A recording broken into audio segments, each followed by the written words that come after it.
हाणे वाक़े अपडेट जो पिया दौलतपुर सिफन मां फ़कीर अकनवाज़ कलंदरी जी रिपोर्ट मुताबिक़ त दौलतपुर 3 ॾींहं अॻु पुलिस ऐं रेंजर्स पारां रियाज़ अली पीरज़ादे जे घराना गिरफ़्तारी ख़िलाफ़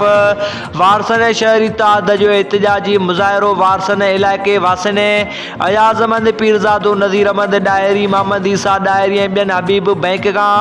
अवामी प्रेस क्लब दौलतपुर ताईं एहतिजाजी रैली कढी एहतिजाजी मुज़ाहिरो कंदे चयो त रियाज़ अली पीरज़ादे खे पुलिस रेंजर्स बेगुनाह गिरफ़्तार करे लापता कयो आहे जॾहिं त रियाज़ अली पीरज़ादो जो कंहिं बि सियासी जमायत या पार्टी सां को बि वास्तो न आहे। असां रियाज़ अली पीरज़ादे जे बिलाजवाज़ गिरफ़्तारी जी सख़्त लफ़्ज़नि में मज़म्मत करियूं था